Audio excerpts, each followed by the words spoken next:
السلام عليكم، عاملين ايه؟ معكم ماسة ريفيو النهارده عن مكان حلو جدا في سموحه، بيتزا روما. طبعا انا مش اول مره ادخل بيتزا روما، فبيتزا روما من الاماكن المفضله بالنسبه لي. هو جنب البركه في سموحه في شارع مسجد حيت.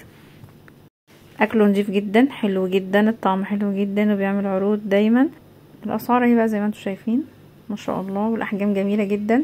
يعني حجم الطبق هتشوفوه دلوقتي معايا، حجم الطبق مشبع جدا. ودي العروض ممكن تاخدوها سكرين شوت وتبصوا عليها. عاملين عروض حلوه، مكرونات اتنينات مثلا وبيتزا اتنينات وكده يعني.